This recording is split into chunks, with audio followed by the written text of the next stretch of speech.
नहीं मकान मिला, नहीं लेटरिन बाथरूम मिला, कुछ नहीं मिला हमारी, न योजना मिला, नहीं काम मिला। ये रोजगारी गारंटी काम किया तो कुछ भी नहीं मिला। जब इलेक्शन हमारे गांव में होता है ना कोटा चौरानी में, कोई भी लोग जाएंगे बिना दारू का, कोई नहीं जाता। टोटल ये लोग 10-11 गांव है जो ये पूरे उत्तराखंड में, तो ये विलुप्त होने के कगार में है और इन लोगों की आदमियों की लाइफ सबसे कम होती है। नमस्कार, आप देख रहे हैं उत्तराखंड तक। आपके साथ मैं हूं राकेश पंत। आज हम बात करने जा रहे हैं पिथौरागढ़ में रहने वाली वनराजी जनजाति के बारे में। दरअसल ये जनजाति पिथौरागढ़ और चंपावत ज़िले में ही पाई जाती है और ये जनजाति जो है वो विलुप्त होने के कगार पर भी है। इनकी जो आबादी है धीरे धीरे कम हो रही है, लेकिन सरकारों द्वारा इनको बचाने के जो प्रयास किए जाने चाहिए थे, धरातल पर वो कहीं भी दिखाई नहीं देते हैं। बहुत सारी समस्याओं से ये जनजाति के लोग गुजर रहे हैं। इस वक्त मेरे साथ कुछ महिलाएं इस जनजाति से जुड़ी हैं और कुछ लोग हैं जो लगातार इनके उत्थान के लिए काम कर रहे हैं। उनसे बातचीत करेंगे, जानेंगे कि कैसे हालात इस वक्त हैं। आप कौन से गांव से आए हैं? कोटा चौरानी से आए। हम परेशानी बहुत है, हमारे पास न रोड है, न पानी है, कुछ नहीं है। दूर से आए हैं हम। जब हम खाना खाते हैं हमारे पास कुछ नहीं, दिन भर मजदूरी करते हैं फिर वहाँ से लाते हैं मजदूरी कमा के, फिर बच्चों को खिलाते हैं। नहीं तो क्या खिलाएं, कुछ भी नहीं है हमारे पास। कोई रोजगार कुछ नहीं है हमारे पास, न लेटरिन में न बाथरूम में हमारे पास कुछ नहीं है, न पक्की मकान है रहने के लिए हमारे पास कुछ नहीं है। बिल्कुल, काफ़ी समस्याओं से ये लोग जूझ रहे हैं। आपके जहाँ आप रहती हैं वहाँ बच्चों के लिए स्कूल है, बच्चों को स्कूल आप भेजते हैं? पूरा टूट फूट हुआ है हमारे स्कूल में, तो क्या बच्चों का कापी किताब डरस सरस सब बिक जा रहे हैं। क्या करें हम? कोई किसी के इतने बार एप्लीकेशन डीडी हाट भी दिया, पिथौरागढ़ भी दिया, किसी ने कुछ नहीं किया अभी तक। 1 साल हो गए एप्लीकेशन देते देते। हम लोग एप्लीकेशन देते हैं तो ये लोग सोचते हैं कि क्यों देते हो तुम एप्लीकेशन, तुम्हारा क्या काम है करने से, हमको तो वैसे हड़का देते हैं। एक लेडीज जो तहसील ब्लॉक जाने वाले हुए सभी लोग हड़का देते हैं। क्या करें, अनपढ़ बुद्धू यही तो हुआ इस गांव में। कोई जो लिखा पढ़ा तो नहीं हुआ तो अनपढ़ का तो यही कोई भाव ही नहीं है हमारा कोटा चौरानी में। बिल्कुल बिल्कुल, ये जिस परिवेश में रहते हैं, सरकारी अधिकारी हो, कर्मचारी हो, तो इनकी समस्याओं को वो उस गंभीरता से नहीं सुनते हैं। टोलिया जी मेरे साथ मौजूद हैं, लंबे समय से डीडीहाट क्षेत्र में काम कर रहे हैं। टोलिया जी, पूरे डीडीहाट की अगर बात करूं तो सबसे ज़्यादा आबादी डीडीहाट विकास खंड में ही रहती है इस जनजाति की। क्या स्थिति वहां पर है इस जनजाति के जो लोग वहां पर निवास करते हैं? इनकी स्थिति तो बद से बदतर है सर। और नंबर 1, इनके लिए जो खाने का वो है सप्लाई, फूड सप्लाई, वो इसमें इनको बहुत परेशानी है। जैसे हमारा मल्ला जोहार है तो वहाँ के लिए सप्लाई के लिए सरकार जो है उनके लिए पूरी व्यवस्था कर रही है। तो वैसे ही इनके लिए भी एक गांव रह गया चौरानी, और एक जौनजबी के ऊपर है गुना की दूरी जो है लगभग 7 किलोमीटर है, और चौरानी की दूरी लगभग 8 किलोमीटर खड़ी चढ़ाई है। और ये 10 किलो चावल पहले गेहूँ वहाँ से ले जाएंगे अपने गांव, फिर पिसवाने के लिए देव बिछौना लाएंगे। देव बिछौना में चक्की बंद हो गया, फिर वो पिसवाने के लिए डीडीआर लाएंगे। अब इनका जो पूरा समय जो है आटा पिसवाने में रह जाएगी। ये तो मैं एक छोटी सी समस्या बता रहा हूँ, और इसके अतिरिक्त तो इनके पास कई समस्याएं हैं। अब उस समस्या को जानने के लिए उनके गांव में रहना पड़ेगा हमें कुछ समय तक। टोलिया जी, जैसे सरकार बहुत सारे दावे करती है कि लंबे समय से इनको संरक्षित करने के लिए, इनके लिए उत्थान के लिए तमाम योजनाएं चला जा रही हैं, क्या धरातल पर कुछ दिखती हैं ऐसी योजनाएं? सरकार जो इनकी कल्याणकारी योजना चला रही है वो तो बहुत अच्छी है, लेकिन जो है इनके यहाँ तक नहीं पहुँच पाता। जैसे हमारे पूर्व प्रधानमंत्री ने कहा था कि हम जब वहाँ से 100 रुपया भेजते हैं तो मूल स्थान तक 15 पैसा भी नहीं पहुँच पाता है। वही स्थिति जो है इनके यहाँ भी देखी जा रही है। बिल्कुल, काफ़ी समस्याओं में घिरे हुए लोग हैं।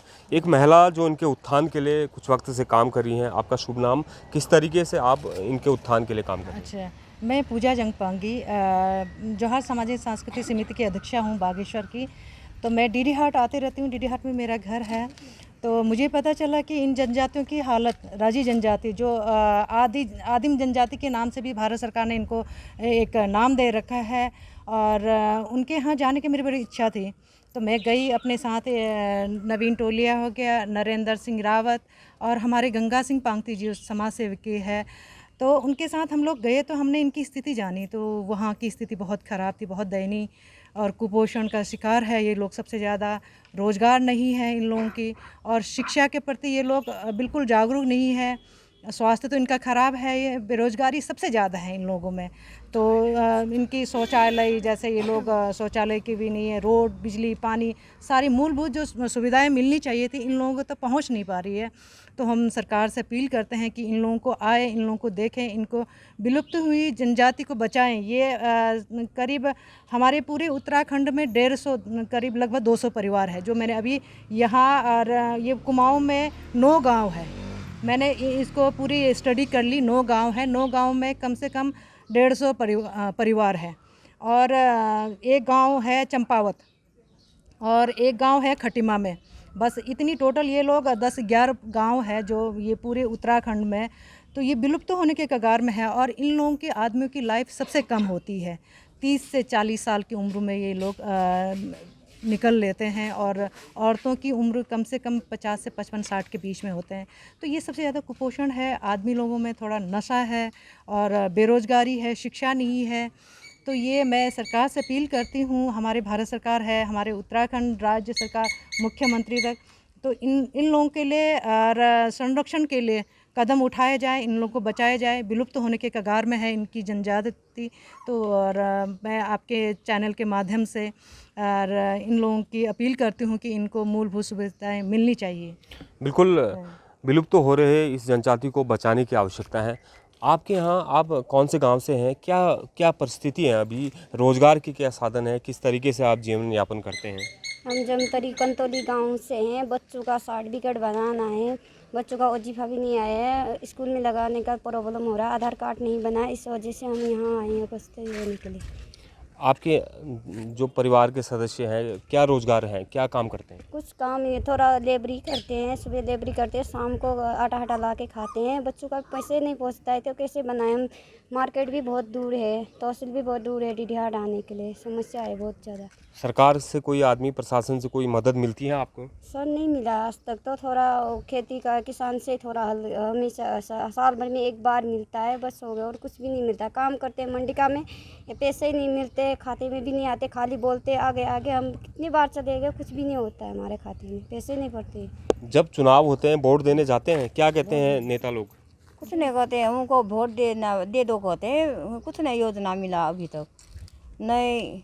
चुनाव के समय कोई वादे करते होंगे, ऐसा करेंगे, हाँ ऐसा करेंगे तुम्हारी मकान मिलेगा, ये करेगा, सो करूँगा कहते, नहीं मकान मिला, नहीं लेटरिन बाथरूम मिला, कुछ नहीं मिला हमारी, नहीं योजना मिला, नहीं काम मिला, ये रोजगारी गारंटी काम किया तो कुछ भी नहीं मिला।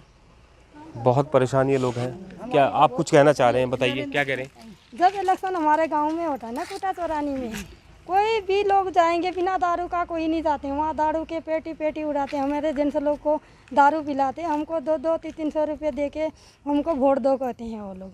तभी तो ऐसा हमारा घोटाला हुआ था, फिर इतना जनता के तभी घोटाला हो रहा है। ये कोटा चौरानी वालों को तो सारा घोटाला इसी से हो रहा है। वही समय भी जाते हैं तो ऐसे ही करते हैं ये लोग। जब भी इलेक्शन हुआ, चाहे विधानसभा का चुनाव हुआ, ग्राम सभा का चुनाव हुआ, जब भी जाते हैं ऐसे ही करते हैं। तभी इनका आपकी बातों को सुना नहीं जाता है? नहीं सुना जाता, सुनाने जाता तो कहाँ ऐसा करते हैं। हमारे बातों को तो कोई सुनता ही नहीं है। दारू के पेटी गाँव ले जाके खिलाते हैं, फिर कोई कहीं मरे रहता है, कोई आपके समाज से एक विधायक भी गए हैं, पूर्व विधायक गगन सिंह रजवार, उन्होंने कुछ किया आपके लिए? थोड़ा स्कूल तो खोल रखा है आजकल, हॉस्टल में बच्चों को तो डाला, उन लोगों ने तो थोड़ा कुछ न कुछ उद्घाटन तो किया। ये 25 साल डीडीहाट में रहा, इसने क्या किया हमारे लिए? 25 साल क्या 30 साल रहा, कुछ भी नहीं किया। एक बार गांव में देखने का नहीं गया है हमारा गांव में। देखो हमारा गांव में क्या है, कैसी है। ग्राम सभा तक प्रधान नहीं जा रहा है हमारा गांव में, तो और कौन जाता है हमारा गांव में?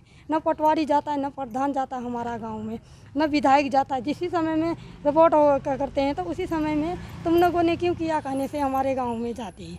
हम नहीं करेंगे तो क्या करेंगे? अनपढ़ जनता किसको पूछेंगे, क्या पूछेंगे? हमने तो करना है कुछ न कुछ उपाय। कि जब रोबोट परसों मैंने एक दीवार बनाया था, 2 साल हो गए वो दीवार का, अभी तक पेमेंट नहीं पड़ा है। बिल्कुल, इनकी निरक्षरता जो है उसका फ़ायदा तमाम राजनीतिक दल, तमाम जो संगठन है वो भी उठाते हैं। रावत जी मेरे साथ मौजूद हैं, आप भी लंबे समय से इनके उत्थान के लिए काम करें। रावत जी, क्या स्थिति है इनकी, क्योंकि विलुप्त होने के कगार पर ये जनजाति है, आदिम जनजाति इनको कहा जाता है। आपको क्या लगता है कहाँ चूक रह गई, कहाँ कमी है? जी, वैसे हम लोग काफ़ी समय से काम कर रहे हैं। मैडम पूजा जंगपांगी जी के नेतृत्व में इस बार हम गए थे। हमारा ज्वार सामाजिक सांस्कृतिक समिति डीडीहाट ऐसे कार्य करते रहते, जो कि मतलब स्कूल के बच्चों को सभी को मतलब सार्वजनिक सामाजिक कार्य करते रहते हैं हम लोग। तो जोहार सामाजिक सांस्कृतिक समिति डीडी हाट की तरफ से हम लोग गए थे। उसके बाद पूजा मैडम ने हमको, पूजा जंगपांगी मैडम के नेतृत्व में हम लोग वहाँ गए। इन्होंने मेरे को कई बार बोला कि चलते हैं तो मेरे पास टाइम था नहीं, तो उसके बाद संडे के दिन टाइम मिला तो फिर हम लोग गए थे वहाँ पे करीबन 4-5 लोग। तो सबसे बड़ी स्थिति तो इनकी ये है कि जो जमतड़ी के नीचे जो गांव है कंतोली, उनका जो ब्लॉक पड़ता है वो कनाली छिना पड़ता है, जबकि इनके वहाँ से जो डीडी हाट ब्लॉक नज़दीक है और आने जाने के लिए इनके पास कोई पैसे हैं नहीं, सुविधा कुछ है नहीं, और इनका जो ब्लॉक जो डीडी हाट होना चाहिए था। और दूसरी बात है, इनके गांव में जब इनसे पूछा गया कि आधार कार्ड कितने का बना, तो ये जब आधार कार्ड बनाने जाते तो बोलते 5 साल के ऊपर का बच्चे का आधार कार्ड नहीं बनेगा। ये तो कोई बात हुई नहीं। और तीसरा इनका कारण ये कि इनके वहाँ पे छात्रवृत्ति मैंने कहा क्यों नहीं मिलता है, तो मतलब तकरीबन हर बच्चे का ये सुना कि मैंने क्या कहा कि इनके पास जो है ST सर्टिफिकेट है ही नहीं। जब ST सर्टिफिकेट है नहीं तो छात्रवृत्ति कहाँ से मिलेगी। दूसरी बात इनकी समस्या क्या है कि कम उम्र में शादी जैसे इनकी हो जाती है, उसके बाद काफ़ी समस्या। अब धीरे धीरे ये लोग क्या है कि उस चीज़ से आगे को बढ़ रहे हैं, लेकिन सरकार को भी कोशिश करनी चाहिए कि इनको और आगे बढ़ाएं और इनकी समस्या का समाधान करें। वहाँ पे कैंप लगाएं, मेडिकल कैंप लगाएं, और इनके लिए आधार कार्ड के लिए कैंप लगाएं, और सर्टिफिकेट जो भी चीज़ें इनकी वहाँ सुविधाएँ देखी जाएँ, क्योंकि ये बेचारे कहीं जा नहीं पाते, इतनी इनकी इनकम है नहीं। छोटा मोटा काम करते हैं, कोई काश्तकारी का काम करता है, लकड़ी का काम करते हैं महिलाएँ, कोई रोड़ी तोड़ती, कोई ये काम करते हैं। उसके बाद हम जौलजीबी के आगे पे जो पड़ता है वहाँ पे गए थे हम, किम खोला गए थे। तो किम खोला में एक भी प्राइमरी पाठशाला नहीं था वहाँ पे। अभी कल मेरे को किसी ने बोला कि नहीं वहाँ पे प्राइमरी पाठशाला है, जो कि वहाँ पे प्राइमरी पाठशाला नहीं है। प्राइमरी पाठशाला उसके आगे एक मोड़ है, वहाँ से आधे किलोमीटर नीचे प्राइमरी पाठशाला है, और उनके बच्चे जो हैं आश्रम पद्धति में पढ़ने के लिए मजबूर है, 1 से 5 तक के बच्चे। ये बड़ी विडम्बना है वहाँ पे सर।